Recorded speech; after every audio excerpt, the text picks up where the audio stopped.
Alors dans cette vidéo, je vais répondre à une question qu'on me pose très souvent. Comment investir les 100 premiers 1000 euros, 100 premiers 1000 dollars de profit? Déjà, félicitations à tous ceux qui sont arrivés à cette première marche. C'est le premier palier dans la route vers le premier million. Et puis également, félicitations de vous préoccuper, de ne pas laisser votre argent à dormir et à se faire manger tout simplement par l'inflation. Alors cette vidéo, bien sûr, ça va pas être du conseil en investissement, ça va être simplement un partage de mon expérience pour éviter les erreurs qui pourraient être coûteuses et arriver à transformer le plus rapidement possible 100 000 euros en 1 million.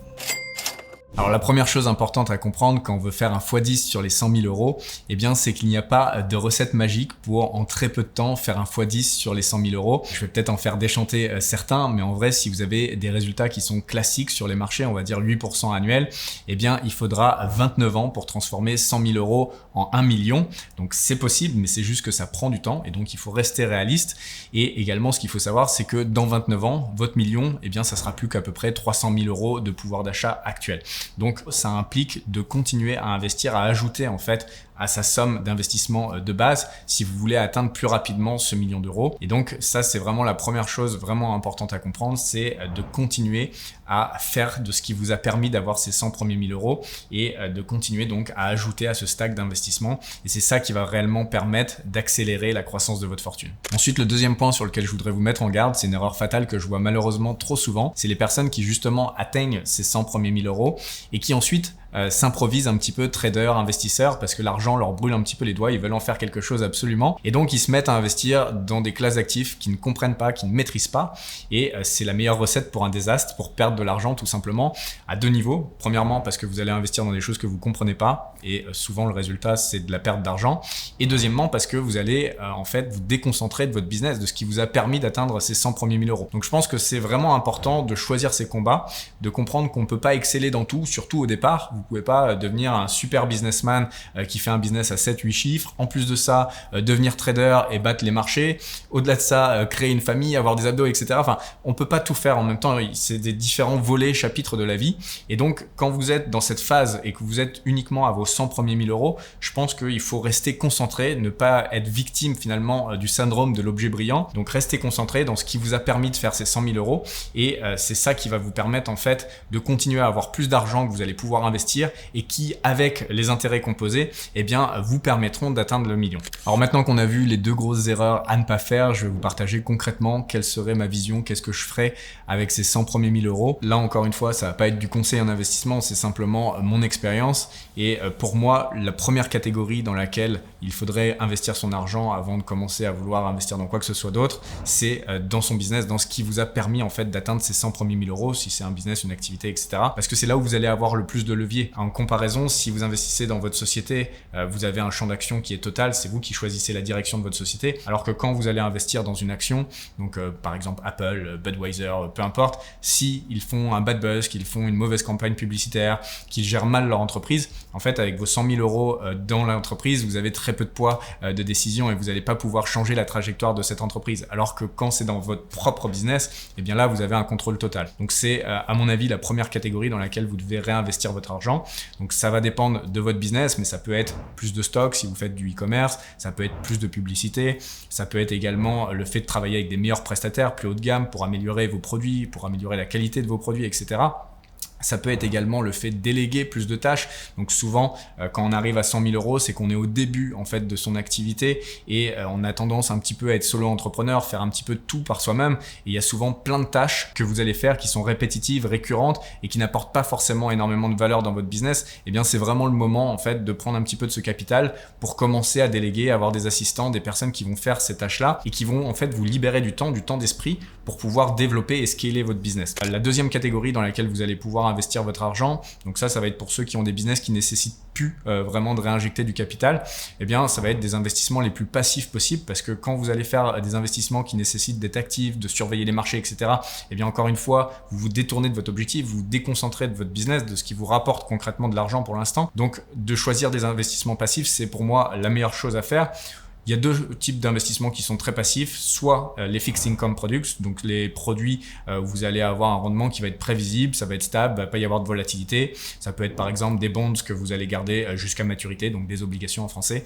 Ça peut être également des comptes à terme, ça peut être tout simplement avoir du cash en balance sur Interactive Broker. Au moment où je fais cette vidéo, rien que le fait d'avoir des dollars sur votre compte Interactive Broker, ça vous paye 4,83%. Et en plus de ça, c'est totalement liquide. Donc si vous avez une autre opportunité d'investissement qui se présente à vous, vous pouvez sortir votre argent immédiatement, ou bien si vous voulez le réinvestir dans votre business, c'est très facile.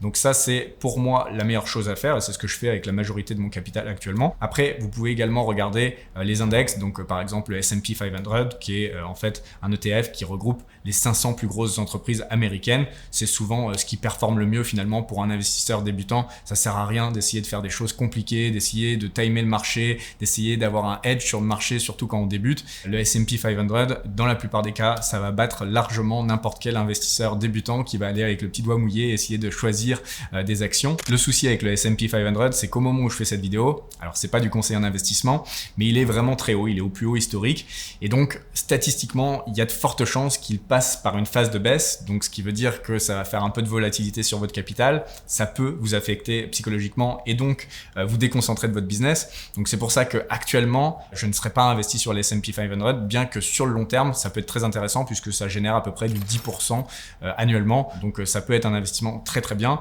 C'est juste que là, à court terme, je préfère avoir mon argent en fait sur le côté, en attente, sur du Interactive Broker, sur des comptes à terme, sur des obligations, et attendre en fait qu'il y ait un petit crash, on va dire, ou un micro crash d'une dizaine de pourcents, quinzaine de pourcents pour commencer à rentrer en DCA. Et puis la troisième catégorie qui peut être également très intéressante, eh bien c'est tout simplement d'investir dans soi-même, dans l'éducation, dans la formation, donc que ce soit à travers des coachings, du mentorat, peut-être à travers également des masterminds avec d'autres personnes eh bien qui sont dans le même bateau que vous en fait, qui sont en train de créer des business, qui sont en train de créer de la fortune. Eh bien ça peut être quelque chose de vraiment très intéressant parce que vous allez peut-être débloquer des choses qui vont vous permettre de gagner encore plus d'argent et donc d'avoir encore plus de capital par la suite à allouer à vos investissements et donc vous rapprocher encore plus rapidement du ou des millions. Donc concrètement, pour conclure, maintenant qu'on a vu les erreurs à ne pas faire et les trois catégories d'investissement qui sont les plus recommandables dans cette phase en fait d'accumulation de fortune, je vais un petit peu synthétiser la formule pour atteindre le million. En fait, c'est de rester concentré et de ne pas se détourner de ses objectifs dans en fait le business ou l'activité qui vous a permis d'atteindre ces 100 premiers 1000 euros, de continuer à générer du cash, plus de capital que vous allez pouvoir ensuite accumuler et donc investir. Et puis la deuxième phase, c'est bien sûr toujours d'investir son argent, de rester le plus longtemps possible dans le marché, d'avoir des investissements qui sont les plus passifs possibles pour pas que ça vous détourne sur votre activité principale, pour pas que ça vous déconcentre, et de laisser en fait opérer la magie des intérêts composés. Donc c'est le fait en fait d'avoir des intérêts sur les intérêts. Donc par exemple, quand vous investissez ces 100 000 euros à 10%, eh bien la première année, vous allez avoir 10 000 euros d'intérêt, donc 110 000 euros. Et donc la deuxième année, ça va être 10% sur 110 000 et plus sur 100 000. Et donc psychologiquement, on pourrait penser que pour doubler 100 000 euros, il faut 10 années à 10%. Mais en fait, avec les intérêts composés, eh bien il suffit de 7,2 années pour doubler son capital. D'ailleurs, je vous ferai peut-être une vidéo un jour sur la règle des 72 qui est en fait la façon de calculer pour savoir combien de temps il faut pour doubler son capital. Donc si c'est quelque chose qui vous intéresse, n'hésitez pas à le mettre en dessous en commentaire. Mais en gros, c'est vraiment important ces deux concepts de les comprendre et que en fait quand ils sont réunis, eh bien c'est la formule parfaite pour atteindre le ou les millions. Et surtout, ce qu'il faut que vous gardiez en tête, c'est que votre argent va réellement vous enrichir de façon significative. C'est-à-dire que vous allez vraiment voir des bumps dans votre fortune personnelle qu'à partir du moment où vous allez avoir un stack, donc un montant à investir qui va être important. Donc c'est là où vous devez avoir en fait le plus gros de votre concentration, c'est sur le fait d'avoir le stack de départ le plus important possible. Parce que si vous investissez à 10%, 1000 euros ou 10 000 euros, bon ça va faire 100 ou 1000 euros à la fin de l'année, ça va pas être life changing réellement. Alors que si vous commencez à investir plusieurs millions ou 10 millions d'euros à 10% par exemple, eh bien chaque année ça fait 1 million de plus. Et donc là vous voyez vraiment une croissance dans votre fortune. Et là vous allez pouvoir même avoir un effet qui est l'effet que je suis en train d'avoir en ce moment sur ma fortune, c'est que je vais commencer à gagner plus d'argent par les intérêts de mon capital que par le travail que j'ai fourni au départ pour pouvoir avoir justement ce capital que j'investis maintenant. Et donc sur le long terme, quand vous regardez vraiment les courbes de croissance d'intérêts composés, vous voyez un moment où il y a une inflexion, c'est surtout sur la fin, et donc c'est le temps qui joue. Et sur le long terme, eh bien je vais devenir bien plus riche, beaucoup plus riche, par mon capital, par les intérêts de mon capital, que par le travail que j'ai fourni au départ. Voilà, c'est là-dessus que j'ai terminé cette vidéo. J'espère que ça aura répondu à la question et que ça vous aura donné quelques pistes de réflexion. Également, pour ceux qui ne seraient pas encore arrivés aux 100 000 euros, eh bien sachez que vous pouvez vous former à mes côtés. J'ai plein de vidéos sur la chaîne qui montrent comment lancer un business sur Amazon notamment, ou bien faire différents investissements. Donc je vous invite à regarder la chaîne. Et puis pour ceux qui voudraient aller encore plus loin, eh bien je propose des programmes, des formations, des accompagnements en mentorat. Vous avez toutes les informations juste en dessous en description et on se retrouve soit à l'intérieur d'un de mes programmes, soit dans une prochaine vidéo YouTube. À très bientôt, ciao, bye bye.